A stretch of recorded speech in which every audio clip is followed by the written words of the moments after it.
चलिए इस वीडियो में सुनी एक बहुत ही साधारण निकाह के कार्यक्रम को, जिसमें क्या रहा नहीं रहा वो सादा इनसे बात कर लेते हैं। जी एक बार परिचय करा दीजिएगा आपका। मेरा नाम मोहम्मद नौमान कासमी है।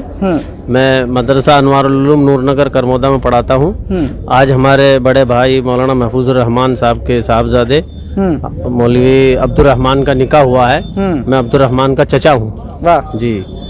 निकाह बिल्कुल सादा आसान, उसमें न कोई बारात, न गाड़ी, न आतिशबाजी, न पटाखे, न दुल्हन के घर जाकर खाना, इस किस्म की कोई चीज़ नहीं। हमारी जो जुमा मस्जिद थी करमोदा मदरसे की हाईवे पर मदीना मस्जिद, उसमें ये निकाह हुआ है। और उस निकाह को पढ़ाने वाले हमारे काजी निसारुल्लाह साहब शहर सवाई माधोपुर के, उनके ज़रिए निकाह पढ़ाया गया है। ठीक है। और ये हमारे बड़े भाई साहब हैं जिनका बच्चा अब्दुर रहमान है, वो ये हैं। और बच्ची के जो मामू हैं मौलाना मुबारक साहब हैं। जी कहाँ से हैं ये दोबड़ा कला से रहने वाले हैं। और आप? मैं असल रहना तो हमारा फलसाउटा है जी, लेकिन काफ़ी सालों से यहाँ एक मदरसा कायम है, उसमें दीनी खिदमत अंजाम दे रहा हूँ और उसी का मैं खादिम हूँ। तो बच्चे वाले मस्जिद पे इकट्ठे होकर बच्चे वाले दोनों यहाँ इकट्ठे हुए हैं। वैसे क्या होता है सोसाइटी में, वैसे क्या खर्चे होते हैं और किस तरह से होता है? अजी साहब, लाखों से ज्यादा तो हम आतिशबाजी में, फटाखे में खर्च कर देते हैं। बारात गाड़ियों में, खाने में, इनमें। जी, खाना तो अलग है। अच्छा। ये तो गाड़ियों में पटाखों में खर्च हो जाता है लाखों के करीब तो। अच्छा जी। अब लाड़ी वाले के यहाँ से, दुल्हन वाले के यहाँ से कितने लोग यहाँ शामिल हुए होंगे?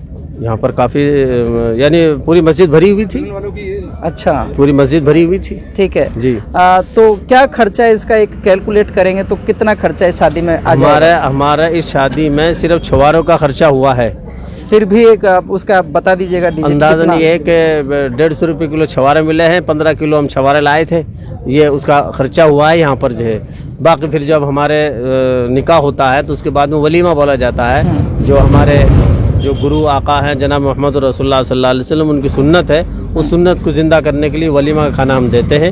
वलीमा खाना वो हमारी खुशी पर है, जितना दें, जिसको दें, कम दें, ज्यादा दें, वो ऐसा कुछ पाबंद नहीं। उसमें भी कोई ऐसा आदर्श पेश करेंगे आप कि कम देंगे, क्या रहेगा ऐसा कुछ? नहीं, उसमें भी कम से कम खर्चा हो, ऐसा कुछ प्रयास उसमें रहेगा? भी कम से कम ये है कि ना करें तब भी कोई हर्ज नहीं है। और कम से कम ये है कि हमारे गुरुजी जनाब मोहम्मद रसूलुल्लाह सल्लल्लाहु अलैहि वसल्लम एक दफ़ा एक सफ़र में थे, सफ़र में ही उनका निकाह हुआ। तो आपने फरमाया कि भाई आपकी जो माँ है, आप सल्लल्लाहु अलैहि वसल्लम की बीवी, उनका वलीमा हुआ। तो वो ये हुआ कि अपने सब साथियों से उनका जो खाना था वो मंगवा लिया और दस्तरखान पर उसको पेश कर दिया। वाह।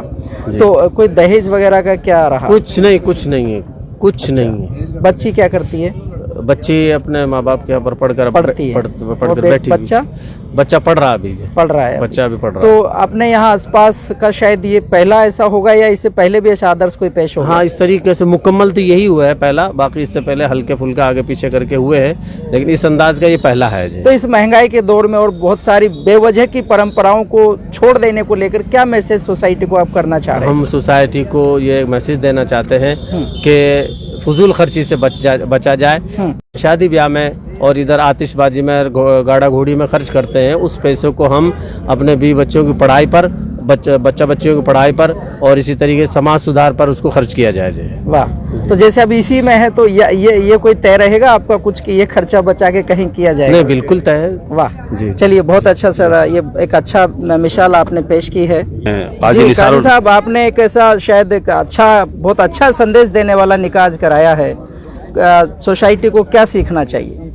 जी, मैं शहर काजी सवाई माधोपुर काजी निसारुल्लाह अर्ज कर रहा हूँ। और इस निकाह की तकमील जो मेरे ज़रिए की गई है, और ये निकाह ऐन शरीयत के मुताबिक जो मोहम्मद सल्लल्लाहु अलैहि वसल्लम का लाया हुआ दीन है, जिस दीन को हम फॉलो करते हैं, बिल्कुल उसी के मुताबिक हुआ है। और तमाम निकाह बल्कि ज़िंदगी के तमाम काम इसी शरीयत के मुताबिक हमें करना है, ये इसका एक पैगाम है। और ये उसकी एक नज़ीर है जो कि तमाम महल्ले के, तमाम आसपास की बस्ती के लोग मस्जिद में जमा हुए और मस्जिद में तमाम लोगों को ये पैगाम पहुंचा कि अपनी बस्ती बस्ती, करिया करिया, गांव गांव, ढाणी ढाणी इस पैगाम को पहुंचाएं कि शरीयत के मुताबिक जिस तरह से ये निकाह हुआ है, इसी तरीके से शरीयत के मुताबिक इस दीन मोहम्मद मुस्तफ़ा सल्लल्लाहु अलैहि वसल्लम के इस दीन के मुताबिक हम अपनी ज़िंदगी के तमाम हिस्सों को, तमाम शोबों को इसी के मुताबिक हम पूरा करें। शरीयत के अंदर दूल्हे वाले पर खर्च है, दुल्हन वाले पर कोई खर्च नहीं है। बिल्कुल उसी की तकमील की गई है कि दुल्हन वाले का कोई खर्चा ना हो, दुल्हन के दरवाजे पर भी दूल्हे ही वाला खर्च करे और उसकी हैसियत के मुताबिक यहाँ से फारिग होने के बाद,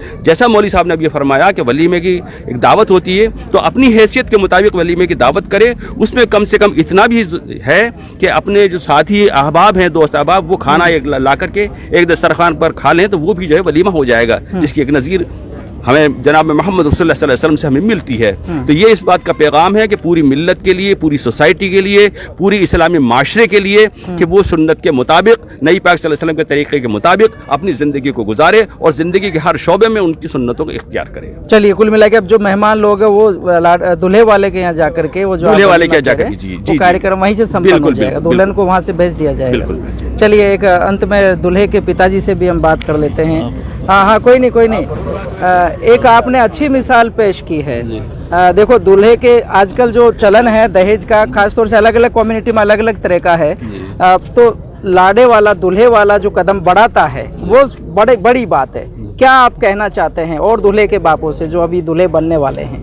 क्या कहना चाहते हैं कि इस तरह निकाह करें कि भाई ऐसा सादगी से होना चाहिए, कम से कम खर्चे में होना चाहिए, ये नहीं कहना चाहते? ये कहना चाहता हूँ। अच्छा, तो आपको कहाँ से ये सब चीज़ें मिली, कैसे आपने निर्णय किया ऐसा?